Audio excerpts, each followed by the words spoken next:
இல்ல சூழ்நிலையை அவரது உண்மையிலே வந்து முழிச்ச ஏகம் வந்து விழிப்பான விழிப்பை ஒத்த நிலையில தானே இருக்கு.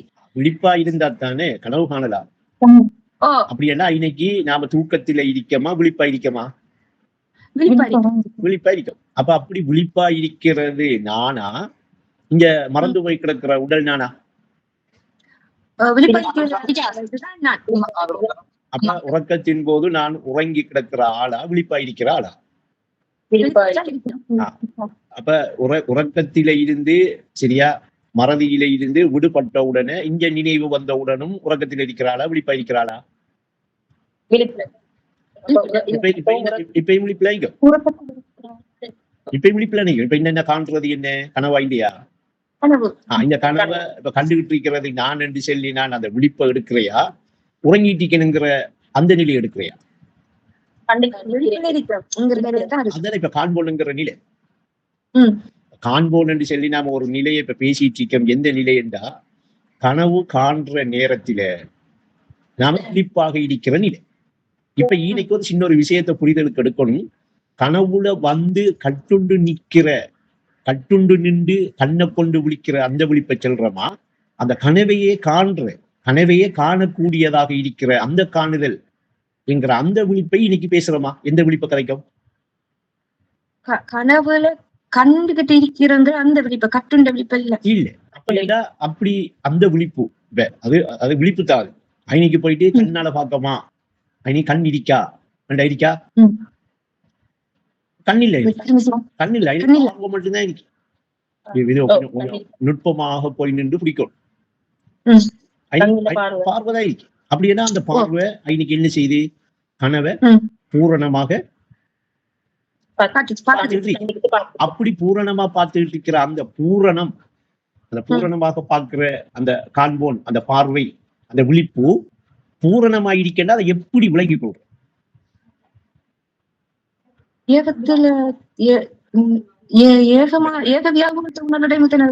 அது சரிங்க. இப்ப நம்ம கனவுக்கு நிக்கும். இப்ப கனவுக்குள்ள நின்று ஒரு பௌதிகத்தையும் பார்த்துட்டு நிக்கமா இல்லையா? அதே பௌதிகத்தை பார்த்துட்டு நிக்கக்குள்ள அந்த பௌதீகத்தில தெரியாத பௌதீகத்தில விளங்காத பௌதீகத்துக்குள்ள கொண்டு வர முடியாத ஒரு பார்வை ஒரு விழிப்பு இல்லையா? அந்த கனவை கண்டு கொண்டு இருக்கிறவர் விழிப்பு எப்படி இருக்கண்டா இப்படி அந்த கனவை இப்படி கண்டுகிட்டு இருக்கிறவரு இப்படி விழிப்பா இருந்து பார்த்துக்கிட்டு இருக்காரு என்று பௌதீகத்துக்கு கொண்டறையலாம். பௌதீகத்துக்கு கொண்டறையல இல்லையா? கனவுல நிக்கிறவருக்கு கட்டுண்டு கனவுல தனியா ஒரு பொருள் என்று சொல்லிக்கிட்டு நினைச்சுக்கிட்டு நிக்கிறவருக்கு இந்த காண்போன் இந்த கனவை கண்டுகிட்டு இருக்கிற அவன் விழிப்பொண்டு இந்த கனவுல இருக்கி அவன் விழிப்பா இந்த கனவை பார்த்துக்கிட்டு இருக்கான் என்று பௌதிகத்துல கொண்டு வந்து காட்டலாமா?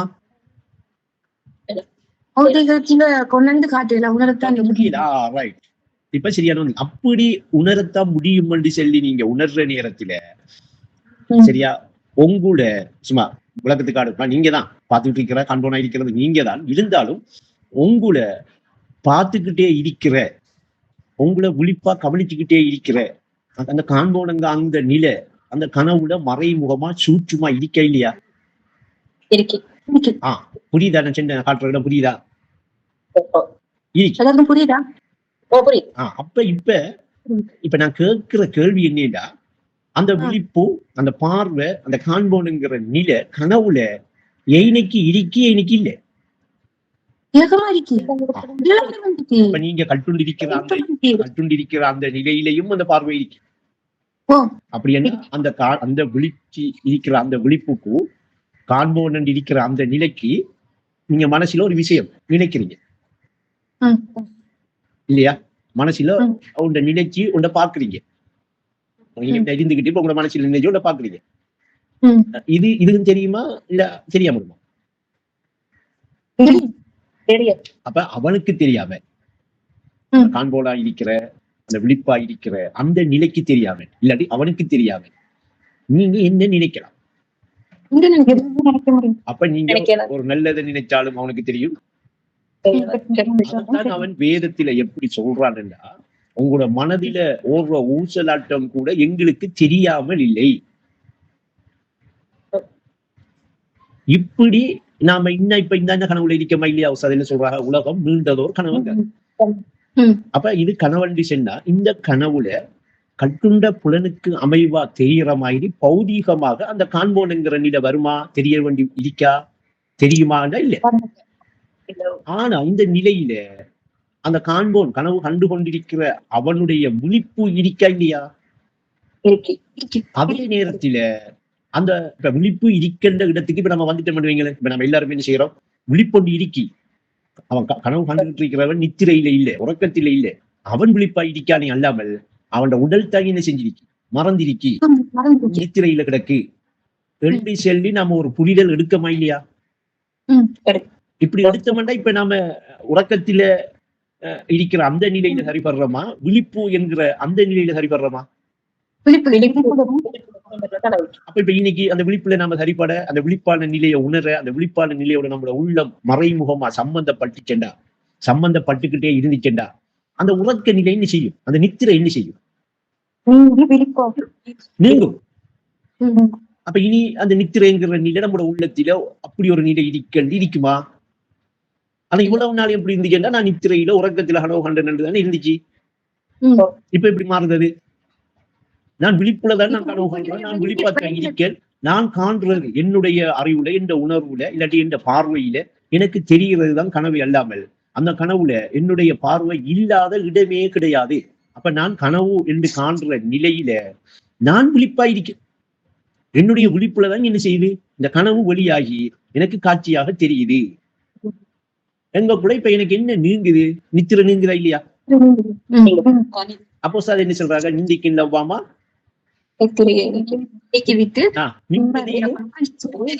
நிம்மதியே தந்துடுமா. அப்ப இப்ப நிம்மதியா இருக்கிறவங்க, நிம்மதியை தேடுறவங்க இன்னைக்கு போய் இருக்கணும். இப்ப இன்னைக்கு இருக்கு நிம்மதி. அந்த விழிப்பு நீங்க உணர்ந்தாலும் சரி உணராட்டியும் சரி நிகழ்காலத்தில நித்தியமா இருந்துகிட்டே இருக்கு. இப்ப அது நீங்க வளமையா உடலை மறந்ததுக்கு பிறகு அந்த விழிப்புக்கு நீங்க போறீங்க என்கிறது உங்களுக்கு இப்படி ஒரு விழிப்பு இருக்கண்டு உணர வைக்கிறதுக்கு தான். இப்படி ஒரு விழிப்பு நிலையில ஒரு கனவு இருக்கி, ஒரு உலகம் இருக்கி, கனவான துனியா, காலத்தில் கட்டுண்ட கனவான துனியா அங்க அவஸ்தை. அப்ப இந்த துனியாங்கிற விஷயம் இந்த கனவு என்கிற அதுக்குள்ள கட்டுன்றிருக்கு. கனவான துனியா, இந்த கனவு என்கிறதுக்குள்ளதான் இந்த துனியா கட்டுன்றிருக்கு. அப்ப அந்த கனவான துனியா அந்த நித்திரையில இருந்து விடுபட்டு நான் விழிப்பா இருந்துதான் அந்த கனவை காண்றேன்ங்கிற இடத்துக்கு வந்தாருண்டா அவர விழிப்புல இப்ப என்ன செய்வாரு, அந்த துன்யாவை கண்டதாக, துன்யான்னு சொல்லி ஒரு உலகம் தெரிஞ்சதாக யாரு உணர்வா? அந்த கனவுல கட்டுண்டு காணுவோம். அதான் காலத்தில் கட்டுண்ட கனவான துன்யான்னு சொல்றாரு. ஆனா கனவுல வந்து கட்டுண்டு நான் ஒரு தனிப்பொருள் சொல்லி நிக்கிற அவரு கூட எங்க நிக்காருண்டா அந்த கட்டுண்ட அந்த கனவான துன்யா உள்ளுக்கு தான் நிக்காரு. இப்ப அவர் அந்த விழிப்பு நிலைக்கு வராரு, காண்றவன் விழிப்பு நிலைக்கு வராரு. ஆனா ஏனென்றா அந்த கனவுல கட்டுண்டு நிக்கிற அவரு வரையில அந்த விழிப்பு, அவர் வரையில அந்த கனவை கண்டுகிட்டு இருக்கிற அவன் தான் இன்னைக்கு அந்த விழிப்பை எடுத்து அந்த விழிப்புல அந்த கனவை வெளிப்படுத்தி அந்த கனவை கண்டு கொண்டு இருக்கிற அந்த நிலையில இருக்கான். அவன் எப்படி இருக்கான்? அதுல அனிஷா வந்தாலும் அவனுக்கு விளங்கும், அனிஷா வந்தாலும் அவனுக்கு விளங்கும், அனிஷா இனியாவது நினைச்சாலும் அவனுக்கு விளங்குமா இல்லையா? பயாசா வந்தாலும் இப்ப பயாசா அனிஷாவை பார்த்து நாளைக்கு கிடைக்கட்டு நாம என்ன செய்வோம், நல்லா கொடுத்து வைப்போம் வந்து நினைக்கக்குள்ள அதுவும் விளங்கும் அவனுக்கு. அதே டைம்ல பிடிபடுதா அவனுக்கு விளங்கும். அதே டைம்ல அங்க கனவுல யாரு என்ன நல்ல நினைச்சாலும் சரி, என்ன கெட்ட விஷயம் நினைச்சாலும் சரி, தீய எண்ணம் நினைச்சாலும் சரி அதுவும் விளங்கும். அவனுக்கு விளங்காம அவனுக்கு தெரியாம அங்க ஒரு செயலும் செய்யுமேலா, யாராவது ஒரு விஷயத்தை நினைச்சு பார்க்கையுமேலா, அங்க அவன் நாட்டம் இல்லாம ஒரு அனுமூசம் பேலா கிளியரா வழங்குறப்ப. ஏனென்றா அப்படி சூழ்ந்திருக்கான் அவன். அந்த பார்வை, அந்த விழிப்பு, அந்த காண்போல் என்கிற நிலை அந்த கனவுல இல்லாத இடமே இல்லை. இப்ப அந்த கனவுல நின்றுக்கிட்டு கட்டுண்டு தனியே அதுதான் உலகம் பண்ணி சொல்லி அதை தெரிகிறத அதுதான் உலகம் பண்ணி சொல்லி நம்பிட்டு அதுல மூழ்கிறவங்களுக்கு இப்ப அவன் ஒரு தூது அனுப்புறான். என்ன தெரியுமா அந்த தூது? ஒரு வேதத்தை அனுப்பி ஒரு தூதை அனுப்புறான். நீங்க அந்த உலகம் பண்ணி சொல்லி அதுல நம்பிக்கிட்டு அதுல மூழ்கிட்டு கிடக்காதங்க, சரி அது கனவு. நீங்க அப்படியே கொஞ்சம் நேரம் அதை விட்டு ஒதுங்கி அப்படியோ பள்ளிவாசலுக்கு வந்து அல்லாஹ் பார்த்துக்கிட்டு இருக்கிறதாக. எப்படி அல்லாஹ் முன்னுக்கு பார்த்துக்கிட்டு இருக்கிறதாக நினைச்சுக்கிட்டு நீங்க தொழுங்க என்று நபி நமக்கு வழிகாட்டினாலா இல்லையா? தொலைச்சனாலா இல்லையா? உண்மையிலேயே நாம தொழுகிற நேரத்தில இப்ப அவன் விழிப்பா நம்மள பார்த்துக்கிட்டு இருக்கானா இல்லையா? இருக்கா இல்லையா? என்ன பொய்யா சிந்திப்ப? இப்ப ஆரம்பத்தில புடிபடுத நான் சொல்றேன், அவன் பார்வை நாம் அவன் பார்வையை நாம எட்டி கொள்ள மாட்டோம். ஆனா அவன் பார்வை என்ன செய்யும்? நம்மள. அப்ப இப்ப அந்த உலகம் வண்டி சொல்லிக்கிட்டு அதிலேயே 24 மணி நேரம் மூழ்கிட்டு இருக்கிறவனுக்கிட்ட, டேய் நீ மூழ்கிட்டு இருக்கிற விஷயம் உண்மை இல்லை, அதை ஒரு கட்டுண்ட கனவு, ஒரு துனியா, நீ அதை விட்டு தாண்டி நீ விழிப்பா இருக்கா, நீ உன்னை பார்த்துக்கிட்டு இருக்காங்கிற விஷயத்த கொடுக்குற அந்த அமைப்புல அல்லாஹ் உன்னை பார்த்துக்கிட்டு இருக்கான், அவன் பார்த்துக்கிட்டு இருக்கிறதாக நினைச்சுக்கிட்டு, சரியா, ஒரு 5 நேரம் நீ முதல் வா, 5 நேரம் கூட்டிக்கிட்டு போய் பள்ளிவாசல் நின்று தக்பீர் கட்ட வச்சு தொலைச்சின்ன விஷயம்தான் இந்த ஐவேல தொழுகை. இப்ப அவர் காலப்போக்குள்ள எப்ப என்ன செய்வாருண்டா, 5 நேரம் அல்லாஹ் என்ன பார்த்துக்கிட்டு இருக்கான், அந்த விழிப்பு நிலை இருக்கி, அந்த காண்போனுங்கிற நிலைக்கு தெரியாம நான் எதுக்குமே செய்யலாண்ட எல்லா புரிதலையும் எடுத்துக்கிட்டு அந்த நிலையை உணர்ந்துக்கிட்டு அந்த இடத்துக்கு வரக்குள்ள இப்ப வீட்டை இருக்கக்குள்ளையும் அவன் பார்த்துக்கிட்டு இருக்கான்னு தெரியுமா இல்லையா? கடையில் இருக்கக்குள்ளையும் பார்த்துக்கிட்டு இருக்கானுங்கிறது அவருக்கு புரியுமா இல்லையா? பஜார்ல நிக்கக்குள்ளையும் அவன் பார்த்துக்கிட்டு இருக்கானுங்கிறது இப்ப அவருக்கு புரிதல் வருமா இல்லையா? இப்ப எய்னைக்கு நான் இருந்தாலும் அவனுடைய பார்வை என்ன சூழ்ந்திருக்கி, ஒரு கணமும் அவன் என்ன பார்க்காம இல்ல என்று சொல்லி அவர் உள்ளம் என்ன செய்யும், அந்த விழிப்பு நிலையை, அந்த காண்போனுங்கிற நிலையை, அந்த பார்வையை உணருமா இல்லையா? இப்ப அல்லாஹ் இல்லாத இடமே இல்லை என்று சொல்லி கல்வால அவர் பிடிப்பாரா இல்லையா அந்த இடத்தை? இப்ப இனி 5 நேரம் அவர் அல்லாஹ் பார்த்துக்கிட்டு இருக்கிறதாக போய் தக்பீர் கட்டணுமா? இதுதான் ரசூல் படிப்படியாக அந்த உலகத்துல மூழ்கி கிடக்கிறவங்களை இந்த காண்போம், இந்த விழிப்பு, அது நீதான் பாப்பா, நீ மறந்து போய் ஒண்ணுதான் நீ மூழ்கி கிடக்கா, என்னமோ புதுசா காண்ற மாதிரி, புதுசா தெரிகிற மாதிரி, அப்படி நீ தெரிகிறது வெட்டா வரும் பொருள் என்று சொல்லி காட்டி என்ன படிப்படியா கட்டமா கூட்டிக்கிட்டு வாரத்துக்குரிய ஒரு வழியை போட்டிருக்கா, ஒரு வழியை காட்டிருக்காரு, ஒரு வழி அல்லாஹ் கொடுத்திருக்காரு. விளங்குதா?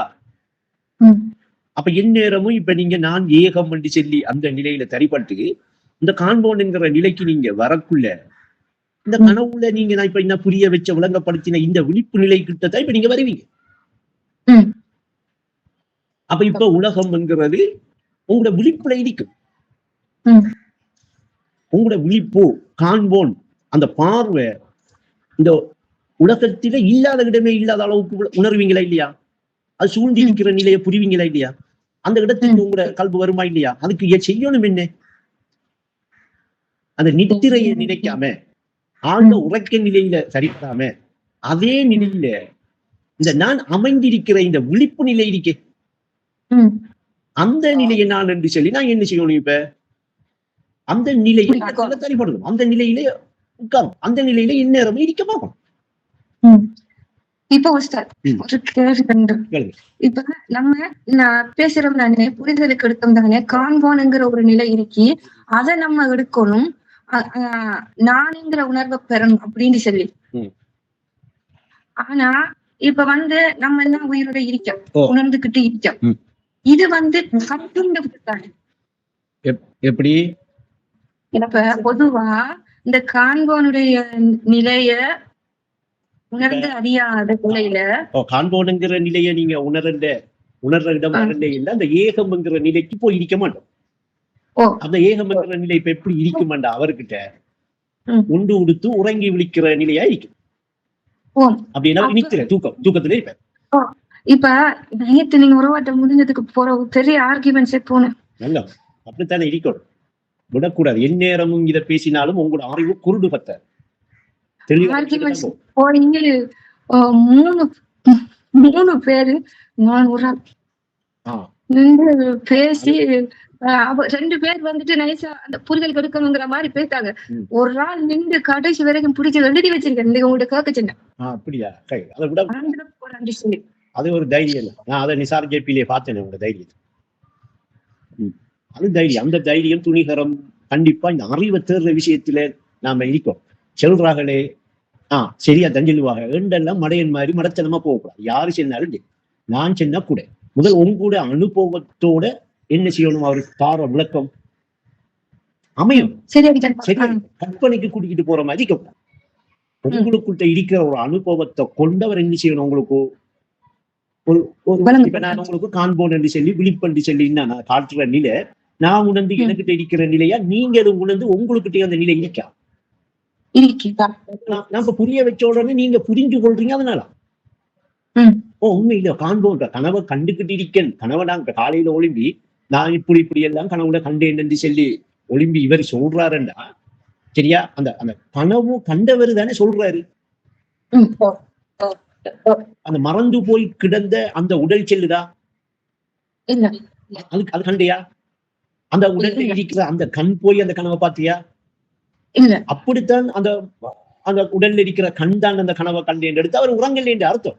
உடல் விழிப்பா இருந்திருக்கும், அந்த கண் திறப்பட்டு இருந்திருக்கும். அப்ப இங்க முழிச்சிட்டு இருந்திருப்பேன். ஏன்னா இன்னைக்கு கண் காது மூக்கு வாய் என்று சொல்லி எல்லா புலன்களும் அடிபட்டு இல்லையா எல்லாம் மறந்ததுக்கு பிறகு கனவை நான் கண்டேன் என்று சொல்லி காலையில் ஒளிம்பி இவர் செல்றாருண்டா இவர் இன்னைக்கு இவர் இந்த கண்ணுங்கிற இந்த கட்டுண்ட இதுதான் புலன் தான் அடிபட்டுச்சு அல்லாமல் அந்த பார்வை அடிபடல. பார்வை இருந்துருச்சு இல்லையா? அதே மாதிரி கேள்வி இருந்திருக்கு, பேச்சு இருந்திருக்கு, எல்லாம் இருந்திருக்கு. அது கொண்டு அடிபடல இன்னைக்கு. அப்ப அது என்ன செஞ்சிருக்கு? அது எல்லாம் சேர்ந்து அவர் 1000 பார்க்கிற ஆட்களை உருவாக்கி, ஒரு 1000 பேசுற ஆட்களை உருவாக்கி, ஒரு 1000 பேர் முடிச்சுடுற மாதிரி உருவாக்கி, அதை ஒரு 1000 பேர் கேட்கிற மாதிரி உருவாக்கி, ஒரு காட்சியை உருவாக்கி, அதை ஒரு கனவா உருவாக்கி அதுக்குள்ள போய் நின்று அவர் என்ன செஞ்சிருக்காரு? ஏன் அப்படி அவர் அதுக்கு வாழ்றதுக்கு போறாரு? இல்ல இல்ல அவர் மறதியால் என்று எடுக்கலாம். நாம எடுக்கணும் அப்படி விழிப்பாள். அது விழிப்பா இருக்காது. நடக்குது மறதியில நடக்குதா விழிப்புல நடக்குதாண்டா? விழிப்புல நடக்குது. அவர் விழிப்பா இருக்கிறதால என்ன செய்யறாரு? அவருடைய அந்த நாமங்களை எல்லாம் கொண்டு தன்னை என்ன செய்யறாரு? நிலப்படுத்துறாரு, தன்னை உறுதிப்படுத்துறாரு, தன் இருக்கிற நிலையை என்ன செய்யறாரு? அறிஞ்சு கொள்றாரு. அப்ப விழிப்பொண்டு ஏக வியாபோகமாக இருக்கு. அப்ப இப்ப உதாரணத்துக்கு காலையில ஒளிம்பி இவர் இருந்துகிட்டு நான் கனவு கண்டேன் என்று சொல்றது நான் இருக்கிற உடல் ரீதியாக உடல்ல இருக்கிற கட்டுண்ட புலன்கள் ரீதியாக கண்மூக்கு வாயெல்லாம் சேர்ந்து கண்டதா? இது எல்லாம் மறந்து பார்வை கல்வி பேச்சு மூச்சு என்கிற பண்பு எல்லாம் சேர்ந்து கண்டதா? இன்னைக்கு மறதி என்கிறது உடல் மறந்ததை அல்லாமல் நான் என்ன மறக்கல. பார்வை கல்வி பேச்சு மூச்சு பண்பு யாவும் நீயே ஆட்சி என்று சொல்றாங்க. அப்படின்னா என்ன சொல்றாங்க? நீ பார்வை கல்வி பேச்சு மூச்சு இந்த பண்பு எல்லாம் தான் நீ எங்க இந்த மறந்து கிடக்கிற இந்த உடலை இந்த கட்டுண்டு கிடக்கிற இந்த இதுகளை எல்லாம் நான் நீ விளங்கப்படுத்த. ஆனா நம்ம மாணவர்கள்ல நிறைய பேரு இந்த கண்ணு மூக்கு வாய் கொண்டு இந்த ஐம்புலன் கொண்டு உள்ளுக்கு இப்ப பயாஜா காலையில வார இடம்ல காலையில எழும்பி நான் கனவு கண்டேன் என்று இந்த நாம கொண்டு சொல்றவன் இந்த நாம் சொல்லுதா? இந்த வாய் சொல்லுதா? விழிப்பா இருந்து அந்த கனவு கண்டவன் சொல்றான். அவன் தான் நான் கண்டேன் என்று சொல்றான். அல்லாமல் இந்த உடல் விழிப்பா இருக்கையும் இல்லை, இந்த கட்டுண்ட புலன்கள் எல்லாம் விழிப்பா இருக்கையும் இல்லை, இந்த கட்டுண்ட புலன்கள் எல்லாம் ஒரு இயக்கத்தில கிடக்கையும் இல்லை, செத்து போய் மறந்து போய் கிடந்துச்சு. அப்ப நான் விழிப்பா இருந்திருக்கேன். அப்படி இருக்கிற நான் இன்னா இருக்கிறதும் கனவு என்று கண்டனண்டா இந்த கனவுலையும் நான் அந்த விழிப்போட இருக்கிற நிலை நான் உணரணுமா இல்லையா? அதை உணர்த்தி தாரத்துக்காகத்தான் எனக்கு அந்த அனுபவம் வருது. அந்த அனுபவம் இருக்குதானே, அந்த அனுபவத்தை புடிச்சிட்டு நான் தான் இன்னொரு நான் எல்லாம் நீங்க சொல்ற மாதிரி இல்ல என்று சொல்லி உறுதியா அவரு நிக்காங்க. இல்ல இல்ல இன்னொரு நான் இப்ப நீங்க அந்த விழிப்ப பிடிச்சிங்களா இன்னொரு நான் இல்லை என்று கூட ஏன் நினைக்கிறீங்க? நீங்க காண்போனுங்கிற நிலைக்கு வந்துட்டீங்க. வந்த முறை இன்னொரு நான் இல்லை என்று நீங்க நினைக்கிறீங்க. எங்க இருக்கி ஏகமா நீங்க நினைக்கிறீங்க. ஓமோ சார் ஏகமா நான் ஓகே நான் சொல்றேன் ஏகமா நான் இருக்கேன் நான் என்கிற உணர்வு கொண்டு உண்டு அப்படின்னு நான் சொல்றேன். நான் சொல்றேன்னுக்குள்ள நான் சொல்றேன்னுக்குள்ளே அந்த உணர்வு என்னால உணர்ந்து சொல்றேன். சரியா? இப்ப இந்த உணர்வை உணராம நம்ம முயற்சியில இருக்கக்குள்ள நம்மளுக்கிட்ட இந்த கட்டுன புலனை கொண்டு செயல்பட்டு இருப்போம் தானே. இப்ப காண்போனுங்கிற ஒரு நிலையில காண்போனா கண்டுகிட்டு இருக்கோம் என்று சொல்லி அந்த கட்டுண்ட புலனை வச்சு நம்ம அன்னரம் சொல்ல இயலாது இல்லையா? இப்ப இன்னொரு விஷயம் எடுங்க. இப்ப கேட்டது நல்ல விஷயம் வந்து இப்ப காண்போன் என்கிற அந்த விழிப்பு நான் என்று சொல்லி நீங்க உணரக்கூட சரியா அந்த நிலைய உங்களோட உள்ளம் என்ன செய்யும்? உங்களுக்கு உணர்த்திக்கிட்டே இருக்கும், நீங்க உணர்ந்துகிட்டே இருப்பீங்க இல்லையா? இப்ப உங்களோட உள்ளம் என்ன செய்யுது? விழிப்பா இருக்கு. இந்த விழிப்பு நிலை ஏகத்தில நான் ஏகம்ங்கிற அந்த நிலையெல்லாம் இருக்கு. நல்லா உலகம் நீங்க நான் ஏகம் என்று சரிப்பட்டீங்களே அந்த நிலையில சரிப்படாம இந்த விழிப்புல சரிப்படையலாம். ஏன்னா இந்த விழிப்பும் ஏகம் தான். இது ஒரு கட்டுண்ட நிலை இல்லை. அப்படி இருக்கிற அந்த விழிப்புல அந்த பார்வையில சரியா ஒரு காட்சி இல்லாம இருக்குமா? சும்மா அவங்கள இல்ல கொஞ்சம் அப்படி கேளுங்க.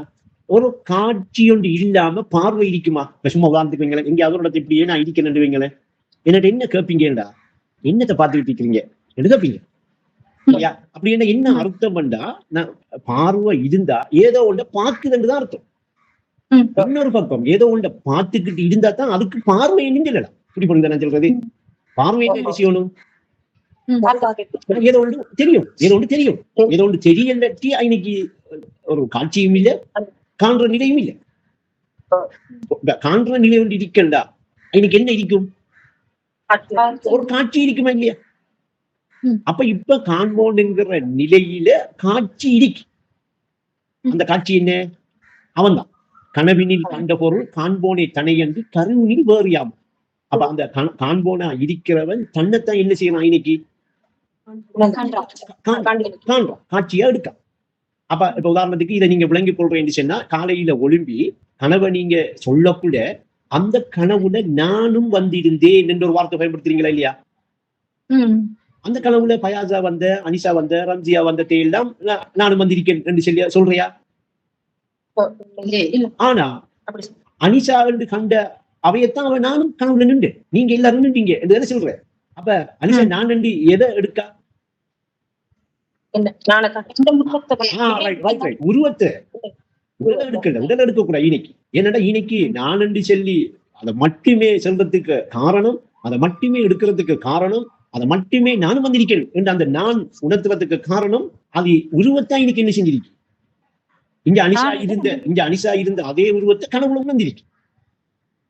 அதனாலதான் நான் என்று அதை மட்டும் எடுக்குது. சரி, அப்ப இப்ப காண்போனா இருக்கிற அவன் நான் என்று சொல்லி அவன் அந்த கண்ட நான் என்று உணர்ந்த அந்த உருவத்தை மட்டும்தான் இன்னைக்கு என்ன செய்வாரு? எடுக்க. அப்ப இப்ப காண்போன் என்கிற அந்த விழிப்புல காட்சியாக யாரு அமைகிறா? யாரு தெரிகிறா? யாரா காண்போன் உணர்றான்? தன்னைத்தான். அப்படி உணர்ற நேரத்துல அப்படி உணரப்படுற அந்த பொருள் அந்த காட்சி எப்படி தெரிஞ்சிச்சு என்று அவனுக்கு தெரிய வேண்டி வரணுமா இல்லையா? எப்படி நான் கண்டேன் என்று சொல்லி அவன் அதை உணரணுமா இல்லையா? இப்ப அந்த காட்சியில அவன் காட்சி அந்த காண்போனுங்கிற விழிப்போட்டு வேறையாகவும் அவன் வீச்ச அந்த விழிப்பு வேறையாகவும் வேறு வேறாக இருக்கா? ஒரே நிலையில் இருக்கா? அப்படி இருக்கிற அந்த ஒரே நிலை இப்ப என்ன செய்யுதுண்டா? இப்ப பயாசகிட்ட கேள்விக்கு வருது. கட்டுண்ட புலனை கொண்டு விவரமா தெரியுது இன்னும் தெரிகிறதோட வரும்.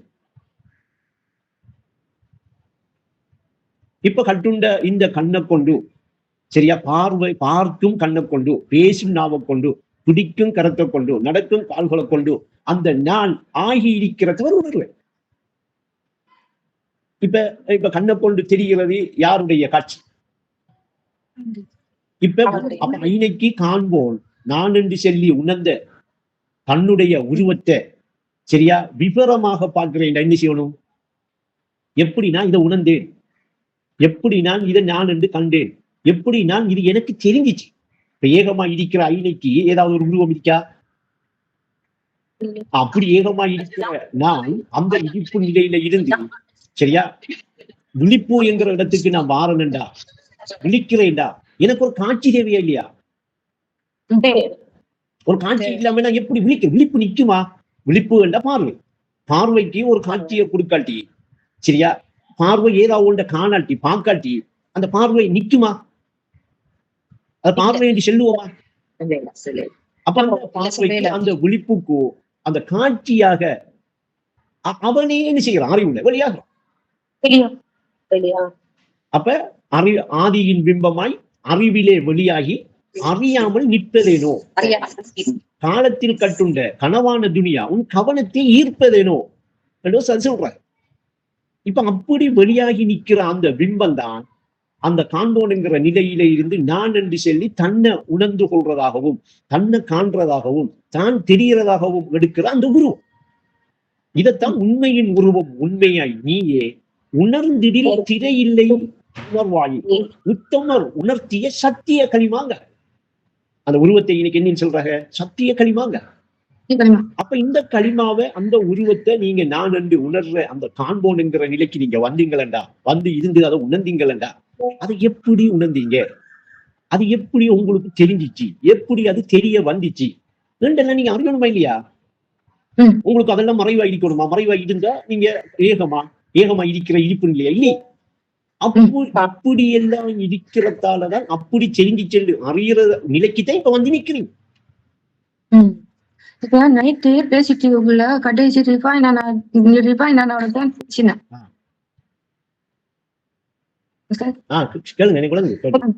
ரிஃபைனோட தான் பேசினேன்.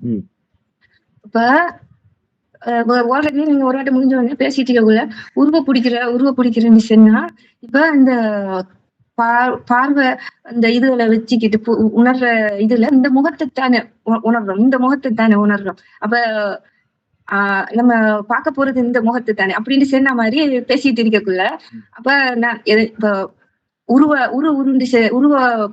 இருக்கிறது இந்த முகம் தானே அப்படிங்கிற மாதிரி ஒரு டாபிக் போயிட்டு இருக்கக்குள்ள, நான் இன்வலாயே உருண்டு செல்ற விஷயம் வந்துட்டு நான் என்று சொல்லி உணர்வுக்கு எடுக்க வேண்டிய நான்ங்கிற விஷயம் தான் அவர்கிட்ட உருண்டு செல்றது சொல்லி சொன்னேன். சொல்லி அதை வச்சுதான் ஆர்குமெண்ட் போனேன். நீங்க பேசினது அவங்க பேசின எல்லாத்துக்கும் சேர்த்து நான் ஒரு தெளிவொன்று இப்ப ரெக்கார்டா பதிவு செய்யப்பட்டு இதெல்லாம் விளங்காம நான் பேசல, எல்லாருக்கும் சேர்த்து அப்ப ஐனைக்கு இப்ப அந்த உருவம் வேற நான் வேறங்கிற விஷயம் எல்லாம் ஆரம்ப விஷயம், ஆழமான விஷயம். அந்த உருவம் தான் நான் தான் உருவம் சொல்லி உணர்வு என்ன செய்ய போகுது? இப்ப உருவத்தை வேறையாகவும் அது உணர்ந்திருக்கிற அந்த நிலையை வேறையாகவும் காண போறது இல்லை, காண்ற இடம் இல்லை. சரியா? தங்கம் மாலையை வேறையா காணுமா? மாலை தங்கத்தை வேறையா காணுமா? நீங்க எல்லாரும் புத்தி உள்ள ஆக்கள் தானே, ஏன் என்று சொல்லுங்களேன். அனிபாத்திமா சொல்லுங்க. தங்கம் தான் மாலையாக அவங்க சொல்லுங்க. பயாச சொல்லுங்க. தங்கம் தான் இருக்கு மாலை காட்சியா. ரம்சியா சொல்லுங்க.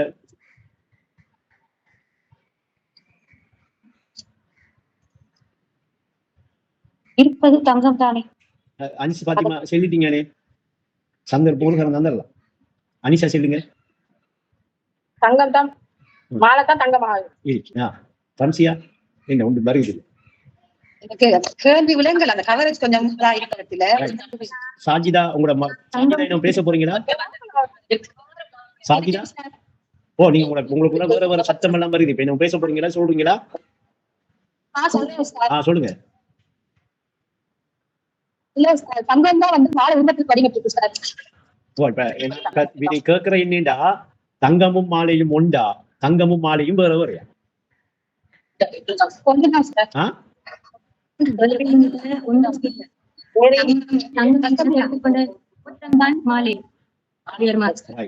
அப்ப ஒவ்வொருத்தரும் உங்களோட அறிவு தகவலுக்கு சென்னீங்க விஷயத்தை தெளிவா வளருங்க. தங்கமும் நான் கேட்ட கேள்வி என்னன்னா, தங்கமும் மாலையும் மைக்கேல் ஓப்பனுங்க. சாஜிதா உங்களோட மைக்குள்ள சத்தம் வருது. நீங்க உறவாட்டத்துக்கு வரக்குள்ள கொஞ்சம் சத்தம் வராத ஒரு இடத்துல இருக்கும், இல்லாட்டி மைக்க ஓன் பண்ணக்கூடாது. ரெக்கார்டுல நீங்க போடுற சத்தம் எல்லாம் இங்க ரெக்கார்ட் ஆகும். சரியா? அப்ப இப்ப தங்கமும் மாலை இப்ப உருவமும் அதை உணர்ந்தவனும் வேறையா உண்டா? இதானே நம்ம விஷயம், நம்ம கேட்ட கேள்விக்குரிய விஷயம் என்ன? அதுக்கு தானே தங்கத்தை நாம உதாரணத்துக்கு எடுத்தோம். அப்ப தங்கமும் மாலையும் உண்டா? தங்கமும் மாலையும் வேறையா? இதுல இப்ப ஒன்று சென்ன கருத்தும் ஒன்று ஒன்று ஒரு சில சொன்னீங்களா இல்லையா? ஆனா யாருமே வேறு என்று செல்லல. ஆனா தங்கத்தில உருவம் தான் மாலை அப்படியெல்லாம் சொன்னீங்க. இன்னைக்கு எடுக்க வேண்டிய கரெக்டான புரிதல் என்னன்னா, சரியா, தங்கம் தான் பொருள், மாலை என்கிறது கூட இருக்கி. ஆனா அது என்ன இல்ல, பொருள். இன்னைக்கு வேலையா பிரிக்கிறேன்டாலும் 2 பொருள் இருக்கணுமா இல்லையா? ஒன்று சேர்க்கிறேன்டாலும் 2 பொருள் இருக்கணுமா இல்லையா? இப்ப தங்கம் என்று ஒன்றும் மாலை என்று ஒன்றும் 2 பொருள் இருந்தா தானே சேர்க்கலாம். தங்கம் என்று கண்டும் மாலை என்றும் 2 பொருள் இருந்தா தானே பிரிக்கலாம். அப்ப தங்கம் எடுத்துக்கொண்ட உருவம் தான் மாலை அல்லாமல் இங்க பிரிக்கையும் மேலா சேர்க்கையும் மேலா. ஆனா பொருள் எது? எடுத்து செல்லக்குள்ள மாலை இல்லை என்று நினைக்கையும் மேலா. புரியுதா? களிமாவின் கருத்தை உணரும் கல்வி உனக்கு இருக்கிறான்னு கேட்கிற கேள்விக்குரிய பதிலத்தை இப்ப நான் உங்களுக்கு தெளிவுபடுத்திருக்கேன். இதை பல தடவை நீங்க கேட்டு இதை புரிந்து கொள். தங்கத்தை கண்ட உடனே மாலையை மறந்துடையும் கூட, மாலையை கண்ட உடனே தங்கத்தை மறந்துடையும் கூட. ஏன்னா மாலை என்கிற உருவத்துல தெரிகிறது என்ன, தங்கம் என்கிற பொருள்ல தெரிகிறது என்ன? மாலை.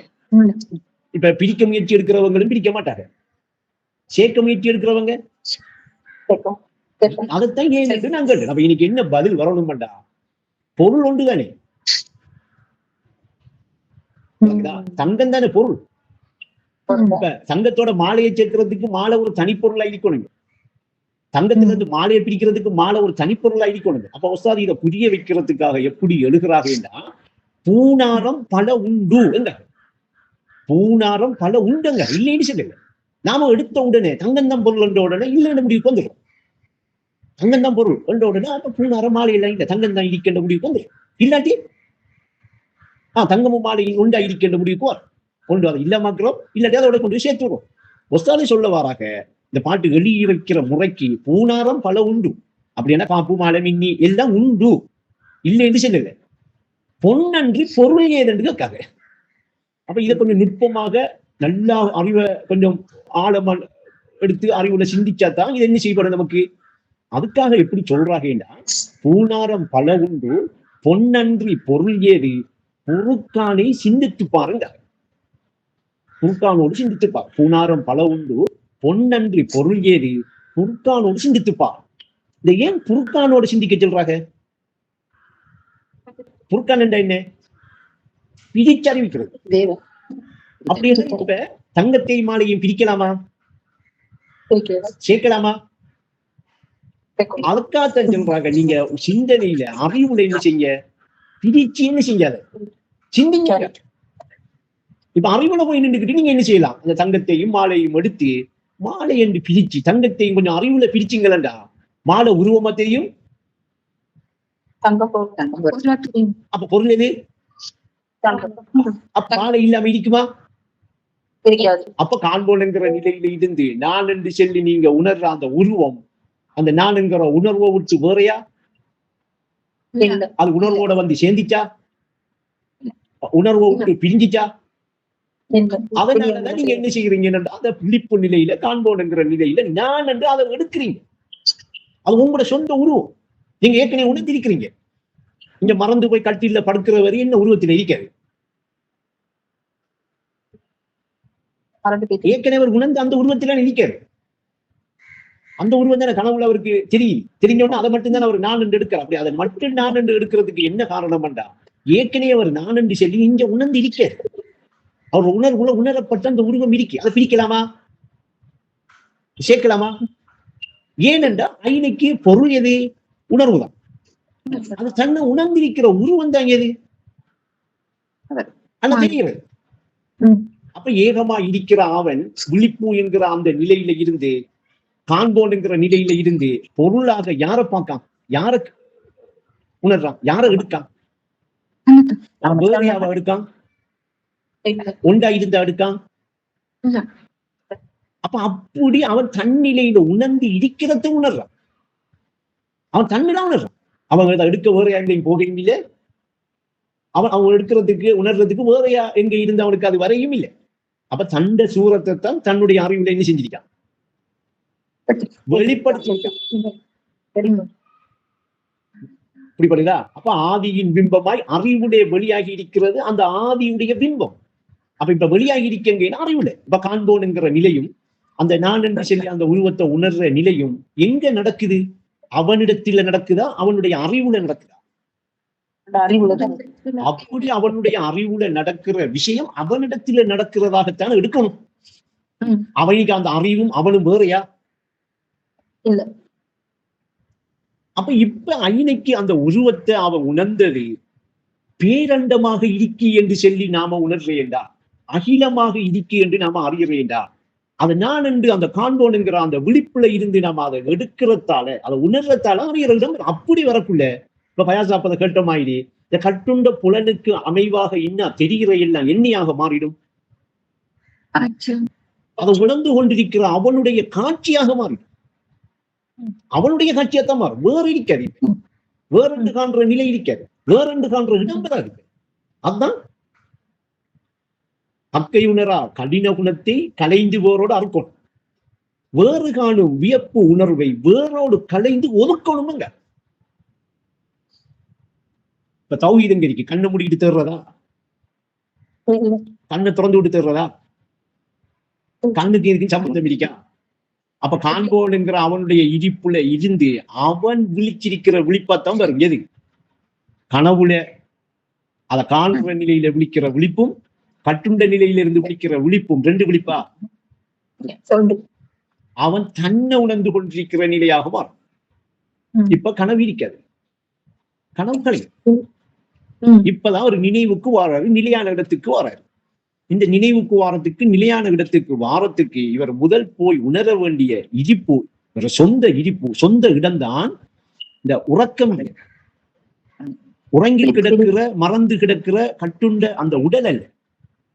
நான் என்று சொல்லி அவர் கனவு காண்ற நேரம் ஒரு விழிப்பு வச்சிருக்காரு. ஒரு விழிப்பு இருக்கே. அந்த விழிப்பு அந்த விழிப்பை நீங்க இனித்தான் பிடிக்கணும் பண்ணி நினைச்சீங்களா? நான் இவ்வளவு நேரம் பேசினது உங்களுக்கு புரியல அர்த்தம். நீங்க அதை உங்களோட உள்ளத்தில அறிவு ரீதியா அனுபவத்தில உணர்ந்து வச்சிருக்கிறீங்க.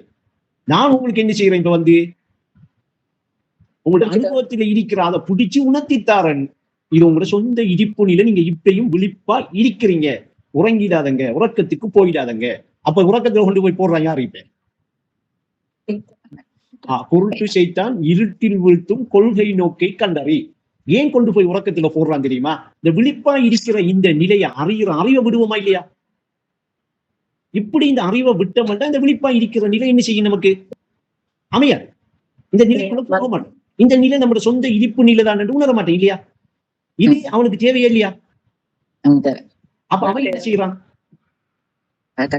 அவன் சொல்றாங்க கெட்ட நரகத்தின் பெயர் அறிவுறக்கமா. அந்த விழிப்பா இருக்கிற அறிவை இல்லாட்டி விழிப்பா இருக்கிற அந்த விழிப்பை காண்போன் இருக்கிற அந்த நிலையை நம்மள அறிய விடாம அந்த அறிவை உறக்கத்தில கொண்டு போய் போட்டு கெட்ட நரக்கத்தில கொண்டு போய் நம்மள வச்சிருக்கானுங்கிறது தான் உறக்கமும் என்கிறது, நித்திரை என்கிறது, தூக்கம் என்கிறது. அப்ப இப்ப நாம தூங்கிட்டு இருக்க மாட்டோம். எங்க இருக்கோம்?